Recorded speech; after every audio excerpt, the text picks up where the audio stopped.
L'agent Tazarid se tenait résolument au cœur du carrefour, sa posture inébranlable, guidant le flot constant de véhicules d'une main calme et tendue. Le soleil de midi reflétait son badge, et malgré des gouttes de sueur perlant à la racine de ses cheveux, sa concentration ne faiblit pas. De l'autre côté de la voie, Raymond D était assis au volant de son SUV blanc rutilant, la poitrine gonflée par une fureur à peine contenue.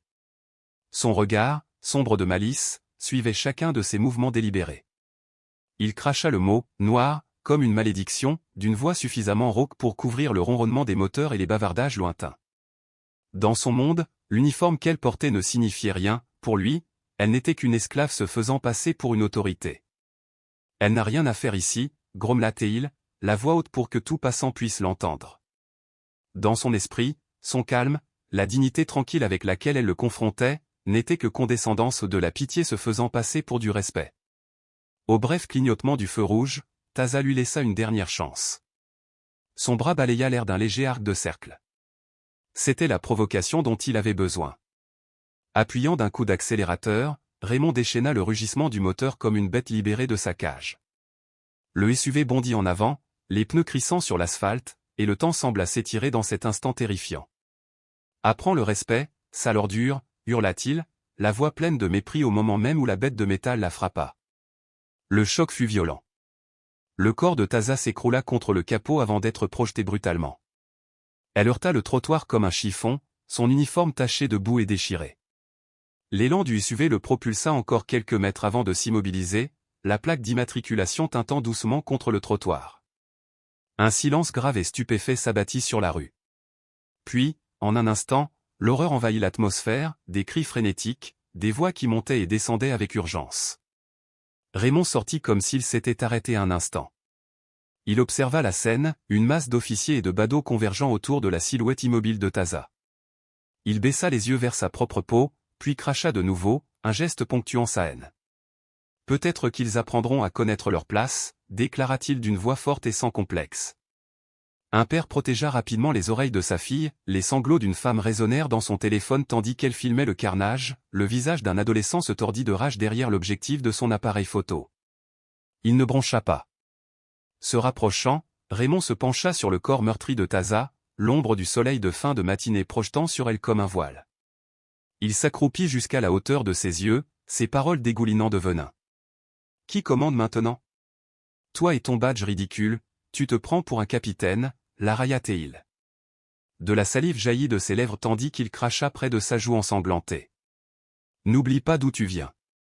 Une femme noire en uniforme n'est toujours qu'une ordure sous la botte d'un blanc. » La poitrine de Taza se soulevait et s'abaissait en halètement saccadé. Bien que sa bouche tremblait de douleur, son regard se fixait sur lui inébranlable, provocateur. Ce regard mi-lutte, mi-audace enflamma Raymond d'une nouvelle rage, et il se pencha en avant, prêt à ricaner à nouveau. Autour de lui, des murmures se faisaient entendre. « Ils ont appelé une ambulance », dit quelqu'un. « J'ai tout vu où ils voulaient la tuer », s'écria un autre. Pourtant, certains se détournèrent, refusant de prendre le risque d'être impliqués. Raymond se redressa et se tourna vers la foule murmurante, comme s'il était félicité. Il leva les bras en signe de triomphe. « Enfin, quelqu'un le voit », cria-t-il. Ces mensonges racistes s'arrêtent là. Uniforme ou pas, ils ne valent rien et ils l'ont toujours été. Calmement, il retourna à son SUV, semant le chaos sur son passage. Sous le ciel ensoleillé, la rue tremblait de chagrin, de colère et d'incrédulité, tandis que Tazarid gisait blessé, son autorité violemment mise à l'épreuve, son courage inébranlable. « C'est une vraie flingueuse, c'est exactement ça. » Ces mots tranchèrent le vacarme, froid et implacable. Personne ne vint à son secours. Seule une adolescente élancée, tremblante et les yeux écarquillés, s'agenouilla à côté de Taza, pressant le bord de sa veste sous la tête de l'officier tombé comme un oreiller improvisé. Tout autour, des badauds les huaient à distance, restez à distance. Ne vous mêlez pas de ça. Et pourtant, quel genre de monde était-ce, où un officier se vidait de son sang dans la rue et où le seul secours venait d'un enfant effrayé. Il avait braqué sa voiture droit sur elle, l'avait écrasée comme si elle n'était rien d'autre qu'une vermine. Elle avait hurlé, la voix rauque, brisée sous le choc et la douleur. Raymond pointa du doigt, un sourire narquois perlant de la salive au coin de son ricanement. « Tais-toi, connasse. Tu cherches juste un autre scandale de discrimination ou toujours en train de te comporter comme une victime, toujours en train de crier au scandale. Ça me rend malade. Ça ne sert à rien de traîner dans nos rues. Les lèvres de l'adolescente tremblèrent, ses jointures blanchirent autour du bras inerte de Taza. Tu es une meurtrière raciste et malade, murmura-t-elle, tremblante de rage. Il la regarda sans l'ombre d'un remords. Et alors? Je recommencerai sans hésiter. Quelque part dans la foule, une sirène lointaine entonna son gémissement lugubre. Des têtes se tournèrent, effrayées et curieuses, et les téléphones réapparurent. Une poignée de personnes reculèrent, quelques autres reprirent l'enregistrement, attisés par une excitation macabre. Une femme portant un sac en toile passa nonchalamment, ricanant. Encore un scandale qui a pris des proportions démesurées, murmura-t-elle, avant de poursuivre son chemin, dégoûtée par sa propre indifférence. Raymond se tenait au centre de tout cela, la poitrine haletante, le front luisant de sueur, les yeux brûlants d'un triomphance. La sirène s'intensifia, mais pas assez pour percer la carapace dure qui entourait son cœur. Sur le bord du trottoir, un couple se disputait à voix basse et pressante. Il a commis un crime, tu l'as vu, insista la femme, atterrée. Il l'a renversé exprès. Et que suis-je censé faire, rétorqua sa compagne. Risquer des représailles pour avoir défendu un policier? Ils vont en faire un discours raciste institutionnel et nous accuser tous. Non loin de là, un jeune homme riait en diffusant la scène en direct. Regardez ça, un vieux taré fauche mona la policière, plaisanta Théil à son ami. C'est du contenu viral de premier ordre. Une femme âgée en chemisier à fleurs s'avança en traînant les pieds, déterminée à proposer son aide. Mais un homme élégamment vêtu lui saisit le bras d'une voix basse et pressante. Laissez-la mentir. Si vous la touchez, ils vous le mettront sur le dos. Les yeux de la vieille femme s'emplirent de larmes tandis qu'elle reculait, murmurant, elle est vivante, à peine. L'expression de l'homme en costume s'adoucit un instant. Elle est comme l'une des nôtres, dit-il doucement. Mais l'instant passa, ses traits se durcissant à nouveau. Des sirènes hurlèrent au coin de la rue, brisant l'apathie du passant.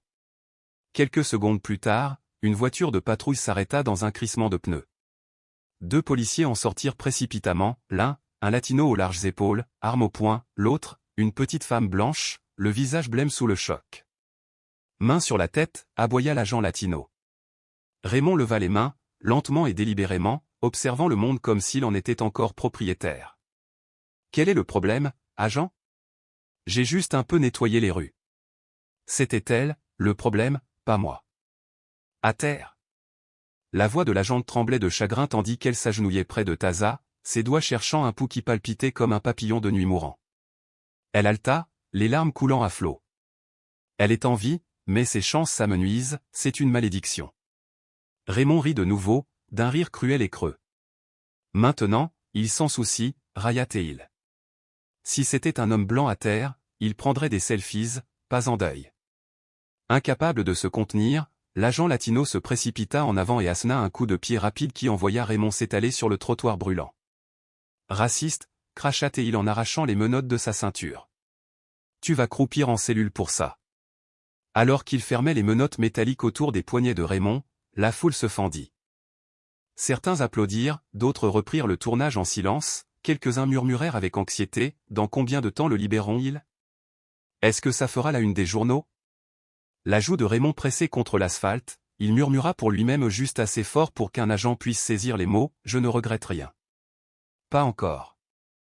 Et quelque part au plus profond de lui, une petite fissure commença à se former au non pas de la peur, mais quelque chose de plus étrange, quelque chose qu'il ne pouvait pas encore nommer. 30 minutes plus tard, Raymondi était assis seul dans la salle d'interrogatoire austère, les poignets attachés à la chaise métallique, une bouteille d'eau pleine devant lui. Des gouttes de sueur perlaient le long de son col non pas à cause de l'air étouffant, mais à cause des minutes d'angoisse qui le pesaient. La piqûre antiseptique du désinfectant se mêlait à l'odeur de moisi du plâtre craquelé. Derrière la porte blindée, le cadencement frénétique des radios de police, le bruit des bottes et les ordres secs soulignaient le trouble qu'il avait déclenché. Derrière la vitre sans teint, 2 inspecteurs l'observaient en silence, leur visage à moitié éclairé par la lueur fantomatique des écrans de surveillance. Finalement, le détective le plus grand, un homme dont les yeux portaient la fatigue d'innombrables nuits tardives, expira et murmura, il n'a même pas commencé à comprendre ce qu'il a fait. Pas encore, répondit son partenaire d'une voix basse et ferme, mais il le fera, une fois que la bobine dans sa tête aura atteint sa fin. Dans la salle d'interrogatoire, Raymondi leva le menton et regarda l'objectif avec un sourire de défi. Il irradiait le mépris plutôt que la contrition. Que me veulent-ils, pensa-t-il en scrutant les murs crasseux. Un sanglot entrecoupé? Une confession larmoyante? Il rit intérieurement, un amusement noir bouillonnant. Je n'ai pas tué une mère. Je n'ai pas tué un saint. Juste une policière noire, quelle caricature d'autorité elle devait être dans son esprit, à donner des ordres comme si elle était supérieure à tout le monde. Pendant ce temps, de l'autre côté de la ville, à l'hôpital général de Columbus, les couloirs bourdonnaient d'une urgence contenue. L'agent Taza Reed gisait immobile sur un brancard, le visage marbré de sang coagulé, des tubes à oxygène enroulés autour de son nez et une minerve rigide calant son cou. Son uniforme avait été déchiré par les ambulanciers pour soulager la pression sur sa poitrine. Inconsciente et dangereusement fragile, son cœur vacillait sous sa peau pâle. Les médecins échangeaient des évaluations saccadées, état critique, leur voix, bouclier clinique contre l'espoir. Fracture du crâne. Hémorragie interne. Traumatisme cervical possible, entonna un médecin sans lever les yeux de la radiographie éclairée sur la table lumineuse. Dans la salle d'attente bondée, la compagne de Taza, les mains sur le front, les larmes inondant ses gants, se balançait silencieusement d'avant en arrière. « Je faisais juste mon travail », murmura-t-elle d'une voix brisée. Elle répéta sans cesse sa supplication, comme si, en la répétant suffisamment, elle pouvait défaire ce qui s'était passé. Un journaliste insistant tenta de percer la barricade avec sa caméra, mais fut repoussé par un policier en uniforme. Sur un écran de télévision voisin, des images d'un passant passé en boucle, Raymondi au volant, sa voiture fonçant en avant, le geste insultant, le coup violent et les conséquences cramoisies. De retour dans la salle d'interrogatoire, les inspecteurs finirent par entrer. L'un d'eux lança violemment un dossier en papier craft sur la table, son écho résonnant dans le silence tendu.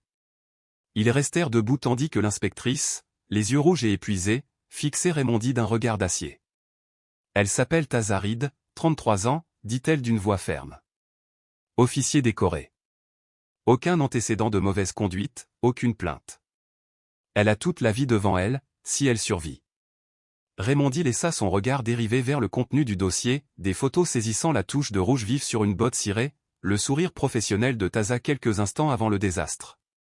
Puis il se renversa en arrière, indifférent, et murmura, « S'il m'avait laissé tranquille, rien de tout cela ne serait arrivé. » Elle l'a cherché, a-t-il ajouté, les mots empreints de dépit.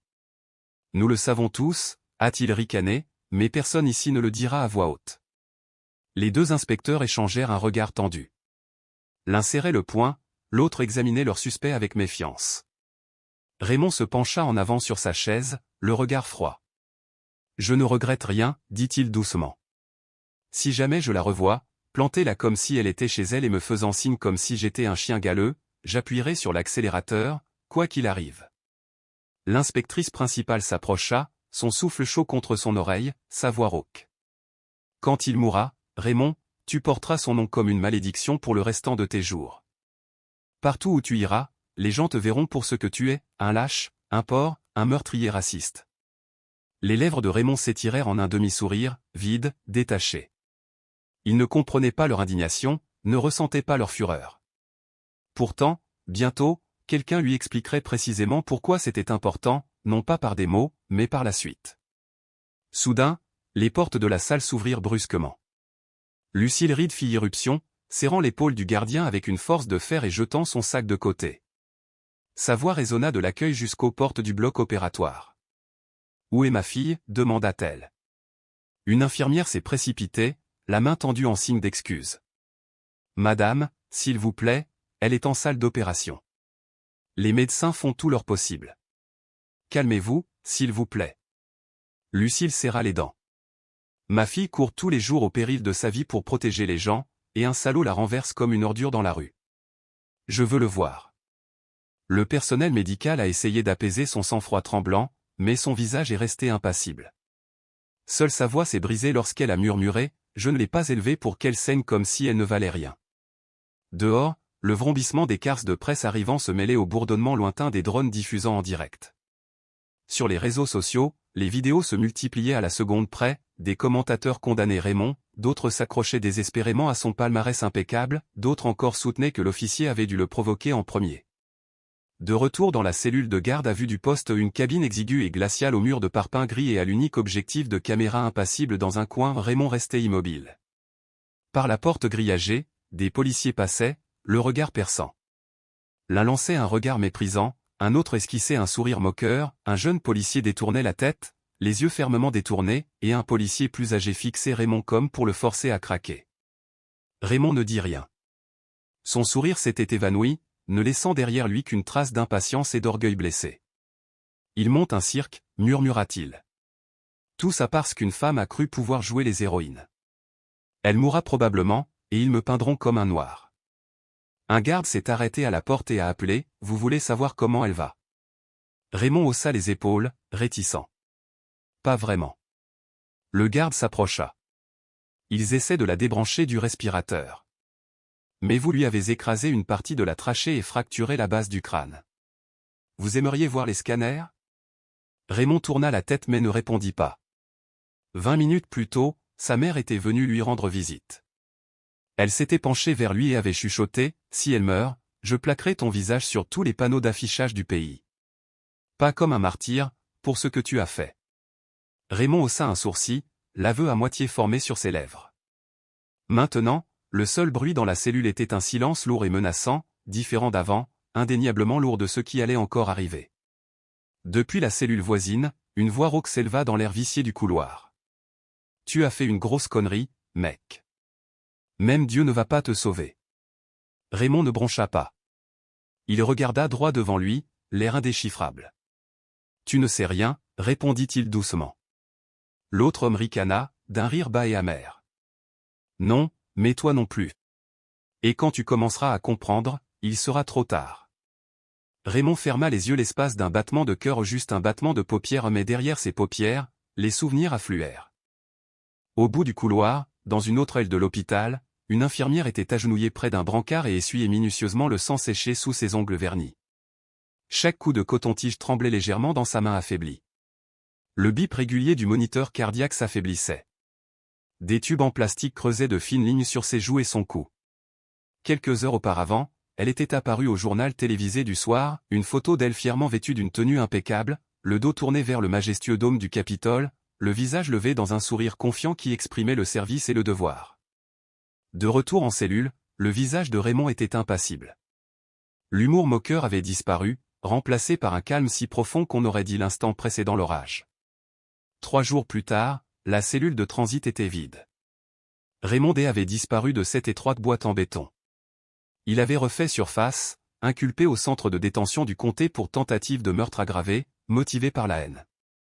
Les gros titres ont explosé du jour au lendemain, un vétéran renverse un policier afro-américain dans un acte de haine. Aux soins intensifs, l'agent Tazaride luttait pour rester en vie, son corps étant devenu un champ de bataille entre la vie et les ravages du traumatisme. Elle n'était plus seulement une figure en uniforme, elle était devenue un symbole, l'incarnation vivante du racisme institutionnel mis à nu. Quelles étincelles transforment un citoyen ordinaire en monstre? Cette question a fait le tour des médias comme une traînée de poudre. Lors de son audience préliminaire, son avocat commis d'office a tenté de le museler, mais Raymond n'a pas pu garder le silence. Il s'est déclaré victime d'une société corrompue, déplorant ces mots plutôt que de reconnaître les siens.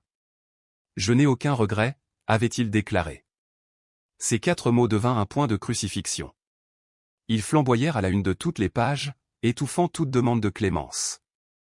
Pendant ce temps, aux soins intensifs de l'hôpital général, Tazaride s'éteignit à 3h47 le 4e matin. Son cœur, meurtri par 3 opérations chirurgicales éprouvantes, finit par lâcher.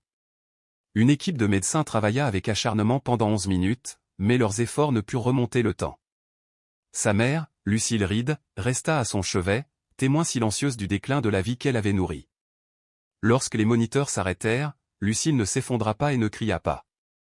Elle resta simplement debout devant le corps immobile de sa fille, les yeux brûlants d'une fureur si profonde qu'elle la brûlait intérieurement, puis se retourna et sortit de la pièce sans un mot, sa dignité intacte. Au centre de détention, Raymond apprit la nouvelle sur une vieille télévision vacillante installée au-dessus de la salle commune. Aucune annonce officielle, aucun murmure dans les couloirs. Un instant, il était un détenu perdu dans son propre désarroi, l'instant d'après, il se retrouva face à son visage sur l'écran, à côté de la photo d'identité judiciaire sous le drapeau américain. Confirmé, agent tué lors d'une agression haineuse. Le suspect Raymond D. est accusé de meurtre au premier degré. Un silence pesant s'abattit sur le réfectoire. Quelque part derrière lui, un plateau tomba au sol et un détenu murmura « Je suppose que mon temps est écoulé aussi ». Raymond ne broncha pas. Mais cette nuit-là, il ne trouva pas le sommeil. Le lendemain matin, son avocate, une femme aux mâchoires crispées et à la barbe naissante laissant présager des nuits blanches et du stress, entra dans la salle d'interrogatoire privée, un simple dossier à la main. Elle le lui présenta, expira lentement, puis dit « Le procureur vous condamne à 35 ans de prison, révisable à 30 ans, si vous coopérez ». Le regard de Raymond resta fixé sur le carrelage éraflé.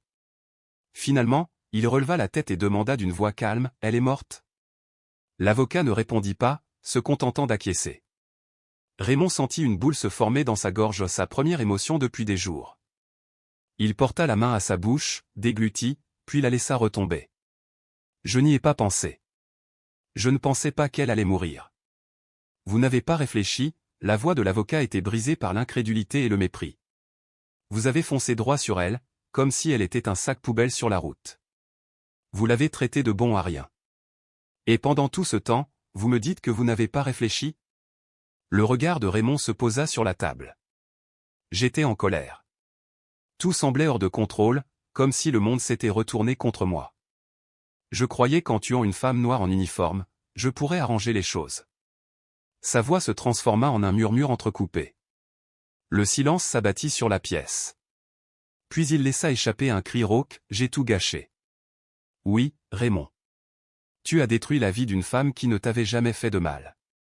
Tu as brisé le monde de sa mère, la paix de sa communauté, et terrorisé toute une force de police des hommes et des femmes qui ont désormais peur de porter leur badge dans la rue. Et tu sais le pire ? Raymond releva la tête, et l'avocat se pencha vers lui. Tu t'en es rendu compte trop tard. À cet instant, Raymond se sentit sombrer dans un abîme de remords. Aucune larme ne coula. Aucun cri ne jaillit. Il resta simplement assis, les yeux vitreux, comme plongé dans une obscurité infinie. L'avocate tapota le document. Signez-le. Sa voix était monocorde, péremptoire. Raymond tendit la main vers le stylo, sa main tremblant si violemment que le corps métallique lui semblait étranger. Avant d'écrire son nom, il murmura « Je ne suis pas un monstre ». L'avocat lui lança un regard féroce. Tu ne l'étais pas. Mais maintenant, tu le es. Et sur ces mots, la signature de Raymond gravait son destin sur la page. Une semaine plus tard, les funérailles de Tazaride attiraient des milliers de personnes. Son cercueil, drapé du drapeau du département, était porté par ses collègues. Lucille Reed se tenait au premier rang, ses lunettes noires masquant son chagrin, son sang-froid inébranlable.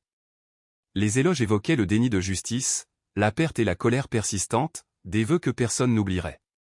Dans sa cellule, Raymond regardait à travers un petit écran de télévision.